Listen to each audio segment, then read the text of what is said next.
Assalamualaikum warahmatullahi wabarakatuh. Selamat pagi, selamat siang, selamat sore, dan selamat malam para mahasiswaku semua. Kita akan melanjutkan sesi yang kedua tentang metode penelitian sampel pada penelitian kuantitatif.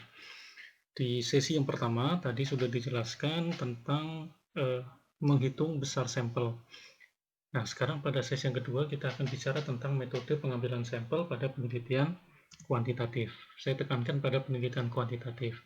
Sebelum kita mengetahui metode yang tepat atau metode yang cocok untuk pengambilan sampel atau untuk sampling kita, maka kita perlu mengetahui dulu beberapa pengertian-pengertian penting yang nantinya akan digunakan dalam proses kita menentukan metode pengambilan sampel.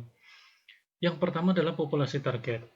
Nah, di sini yang namanya populasi target adalah kumpulan dari satuan atau unit yang ingin kita buat inferensi atau kesimpulan atau generalisasi hasil penelitian. Jadi, nanti kita akan jelaskan ya populasi target itu seperti apa. Kemudian yang kedua adalah populasi studi. Adalah kumpulan dari satuan unit atau N besar di mana kita akan memilih sampel ya. Kita akan memilih sampel. Yang ketiga adalah kerangka sampel atau sampling frame. Ini adalah berupa daftar satuan atau unit atau anggota populasi yang berisi identitas. Bisa dalam bentuk nomor, nama, alamat, jenis kelamin, kemudian pekerjaan, pendidikan, dan lain-lain.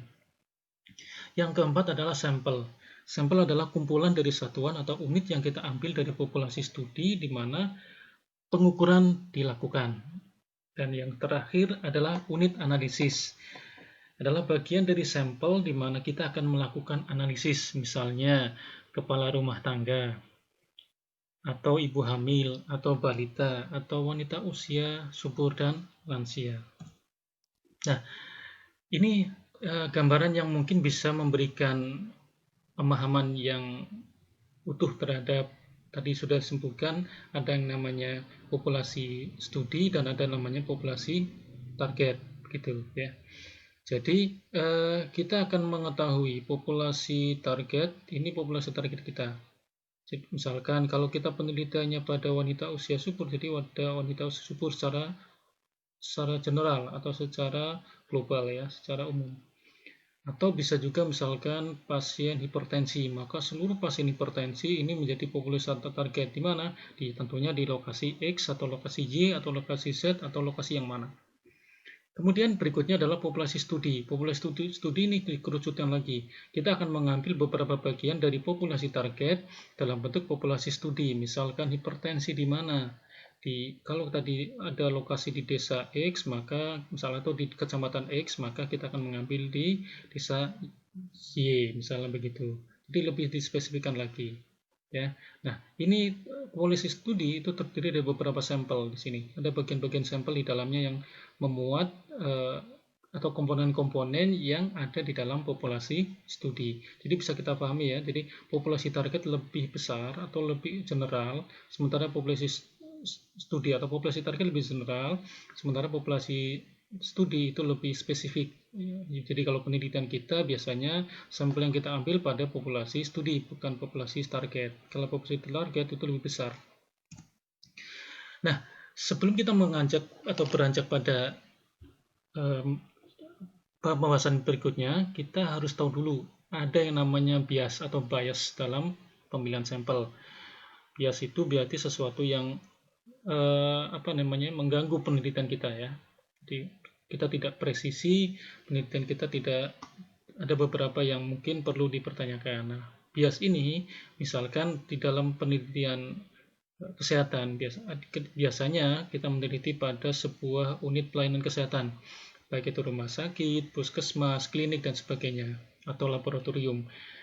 Nah, pada target populasi atau populasi target ini biasanya kita akan mengalami bias. Contohnya, saya perlu jelaskan juga ada namanya populasi itu terbagi menjadi dua. Ada namanya populasi dinamis dan populasi statis.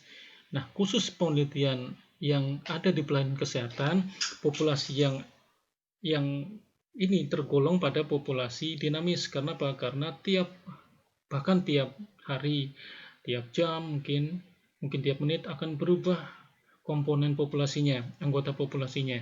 Pasien itu keluar masuk, artinya pasien itu ada yang hari ini masuk, besok mungkin bisa keluar, dan berganti orang, mudah berganti orang. Oleh karena itu perlu ketepatan supaya tidak terjadi bias dalam pemilihan sampel. Nah, di dalam ini, pada dalam contoh ini, misalkan saya contohkan dari mulai jam 12 malam sampai jam 3 pagi itu ada sejumlah responden atau pasien. Tetapi pada jam 3 lebih 1 ternyata ada beberapa pasien yang pulang, maka otomatis sampel kita akan berubah. Komponen sampel kita akan berubah. Yang tadinya misalkan 1 sampai 30, sekarang atau 1 sampai 15, sekarang bertambah menjadi 1 sampai 30 bertambah.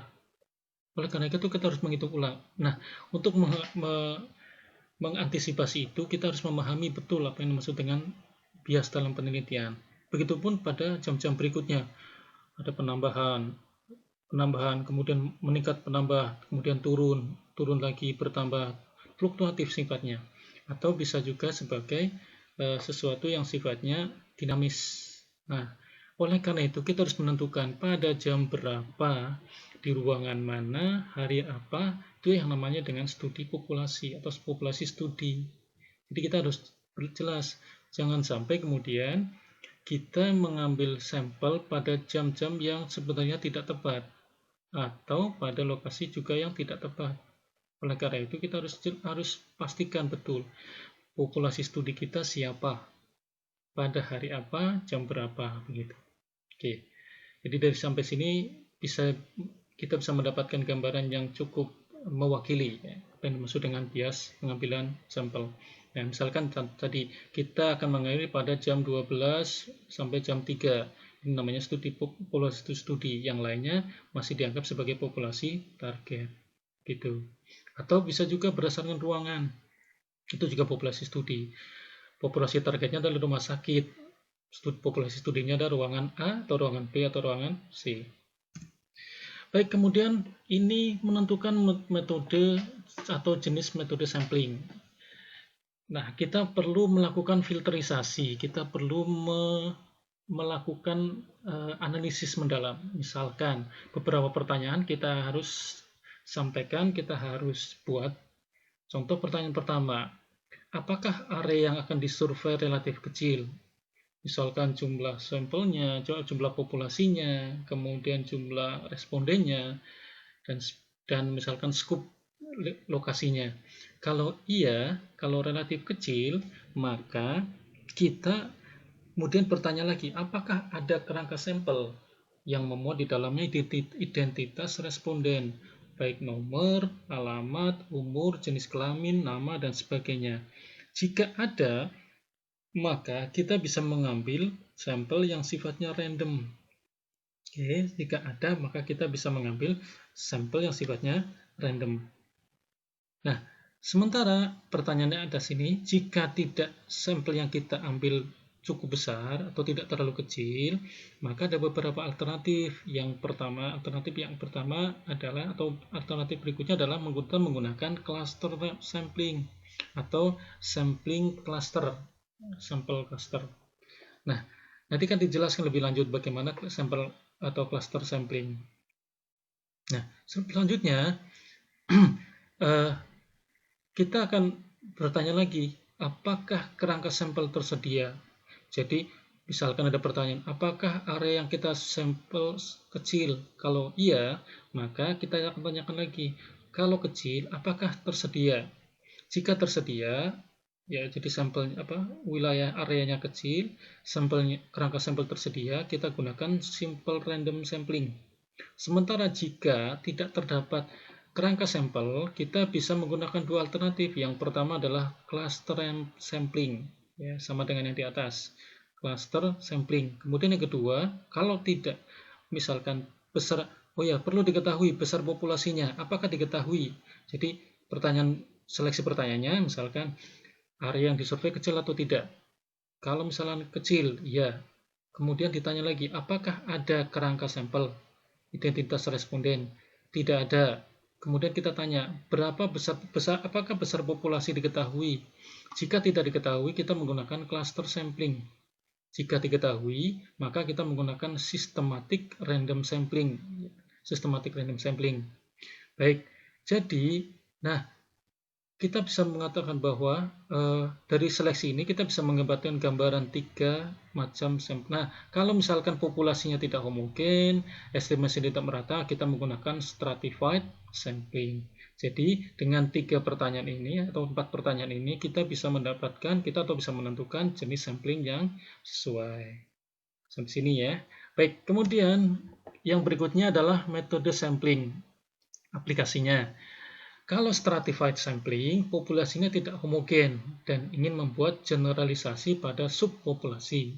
Sementara pada cluster sampling, populasinya besar dan tidak tersedia kerangka sampel. Oke, sekali lagi bahwa populasinya besar, misalkan satu kabupaten, kita akan kesulitan untuk mendapatkan jumlah populasi dan tidak ada identitas responden yang kita dapatkan secara lengkap. Kemudian kalau systematic random sampling itu populasinya kecil, tersedia kerangka sampel dan tidak ada efek kelipatan. Jadi tidak ada efek kelipatan 3, kelipatan 5, kelipatan 7 dan sebagainya. Dan yang terakhir adalah simple random sampling jika pada populasi kecil dan tersedia kerangka sampel. Jadi kalau ada populasinya tidak terlalu besar, menurut peneliti begitu ya, kemudian ada kerangka sampel, ada identitas responden, maka kita bisa menggunakan simple random sampling. Berikutnya, ini beberapa tahapan-tahapan merancang sistem atau simple atau systematic random sampling.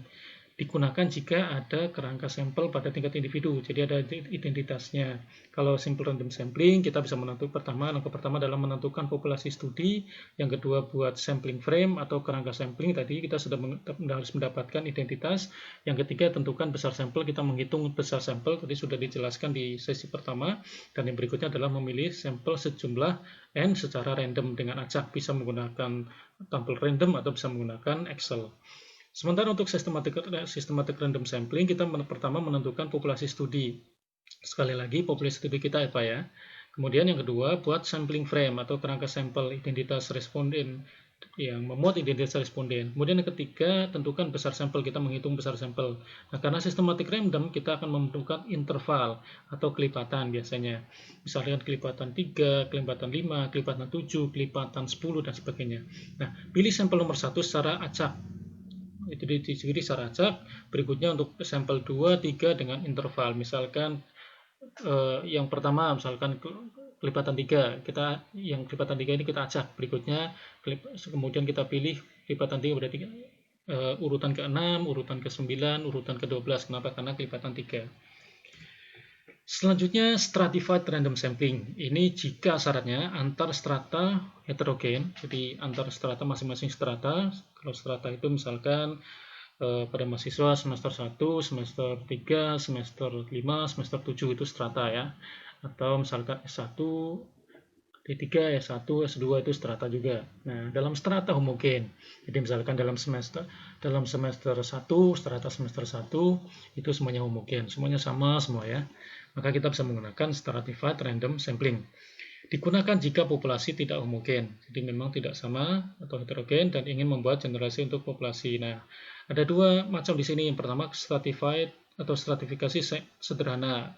Ini alokasinya sama. Misalkan langkah pertama adalah tentukan populasi studi, yang kedua kelompokkan populasi berdasarkan variabel strata, misalnya strata tadi strata kelas atau strata ekonomi begitu ya. Kemudian yang ketiga tentukan besar sampel. Kita akan menghitung sampel tadi dengan rumus-rumus ya. Kemudian yang keempat besar sampel dibagi rata menurut strata. Kalau tidak proporsional. Jadi kalau tidak proporsional, jadi dibagi rata saja. Misalkan semester 1 30, semester kalau ketemu sampelnya, misalkan ketemu sampel masing-masing itu 15, maka semester 1 15, semester 3 15, semester 5 15 dan seterusnya. Yang kelima adalah membuat sampling frame. Jadi di tiap-tiap strata itu, misalkan strata 1 semester 1 harus ada identitas responden. Jadi semua anggota kelas itu ada nama, jenis kelamin, kemudian semua identitas yang diperlukan ada. Yang keenam adalah di tiap strata pilih sampel secara random ya. tetap random. Jadi biasanya menggunakan analisis bobot sampling. Kenapa? Karena dibagi rata. Kemudian yang berikutnya, yang kedua adalah stratifikasi proporsional. Langkah pertama adalah tentukan populasi studi, yang kedua kelompokkan populasi berdasarkan variabel strata, sama dengan ini. Yang ketiga tentukan besar sampel, jadi menghitung sampel. Yang keempat, besar sampel dibagi proporsional menurut strata. Tergantung, kalau misalkan semester 1 lebih banyak, maka jatah dia bukan 15. Kalau misalkan tiap kita menemukan sampel setiap unit 15, tetapi sesuai dengan jumlah besar kelas jumlah populasinya. Kalau di semester 1 ternyata misalkan ditemukan 250, otomatis dia lebih besar daripada di semester 3 yang hanya misalkan 200 orang. Kemudian di semester 5 misalkan hanya 150, otomatis lebih kecil lagi. Jadi untuk jumlah sampelnya paling banyak di semester 1. Jika contohnya seperti itu, namanya proporsional. Yang kelima, buat sampling frame. Jadi ada identitasnya. Yang keenam, tiap strata pilih sampel secara random. Jadi dipilih secara random, acak saja. Nah, di sini tidak memerlukan bobot sampling. Nanti akan dijelaskan berikutnya. Yang berikutnya adalah cluster random sampling. Antar cluster homogen dalam cluster heterogen digunakan jika sampling frame tidak tersedia atau kerangka sampel tidak ada, populasi berada di wilayah geografis yang luas dan sulit dijangkau. Nah, kalau misalkan kita sulit misalkan di daerah yang susah dijangkau secara kendaraan atau misalkan secara geografisnya konturnya naik turun, pegunungan atau mungkin lautan yang jauh begitu, maka kita bisa menggunakan cluster random sampling. Nah, langkah-langkahnya pertama adalah tentukan populasi studi. Itu sama ya. Kemudian kedua, kelompokkan populasi berdasarkan klaster ya. Di sini misalkan mau dalam geografis, misalkan desa, kota, kemudian pesisir atau misalkan pesisir urban atau rural gitu ya. Kemudian kita bisa buat misalkan area wilayah administrasi kabupaten, kemudian kota madya gitu ya. Kemudian juga blok ya, blok atau unit kita bisa menggunakan. Yang ketiga, tentukan jumlah sampel ya. Jumlah klaster, jumlah sampel di tiap klaster terpilih. Yang keempat, pilih klaster secara acak proporsional. Nanti akan dijelaskan lebih lanjut. Yang kelima, pada klaster terpilih, ambil semua unit satu tahap atau pilih secara random dengan jumlah yang sama. Oke ya. Yang terakhir adalah multi-stage random sampling. Ini digunakan jika populasi sangat besar, wilayah geografisnya luas dan sulit dijangkau. Ini biasanya misalkan di tingkat negara, maka biasanya menggunakan multi-stage random sampling. Ya, contohnya misalnya tingkat provinsi, bisa juga begitu ya, karena areanya luas, kemudian populasinya juga besar, kita bisa menggunakan multi-stage, jangan menggunakan simple random atau cluster, atau juga menggunakan stratified. Kita hanya bisa menggunakan multi-stage yang cocok. Langkah pertama adalah tentukan populasi studi atau sampel. Yang kedua, bagi populasi menurut wilayah atau strata kabupaten. Pilih wilayah atau strata secara acak. Yang ketiga, di setiap strata terpilih kelompok populasi berdasarkan klaster atau sampel. Yang keempat, tentukan besar sampel di tiap strata atau klaster. Dan yang kelima, di klaster strata terpilih ambil sampel secara acak. Nah, sebagai referensi buku bacaan, ini adalah buku saya yang sudah pernah saya tulis berjudul Statistik Kesehatan, tapi di dalamnya memuat tentang bagaimana cara mengambil sampel disertai dengan CD yang berisi software. Jadi kalau Anda berminat atau pembaca berminat, penonton berminat, silahkan bisa mencari buku saya. Ya. Ini menurut saya cukup lengkap untuk bisa dijadikan pegangan dalam proses pengambilan sampel. Di sini bisa menghitung sampel secara mudah, cepat, dan tepat. Baik, terima kasih. Demikian beberapa hal yang saya sampaikan pada sesi kedua ini. Terima kasih. Jika Anda menyukai video ini, silahkan Anda like dan subscribe. Terima kasih. Assalamualaikum warahmatullahi wabarakatuh.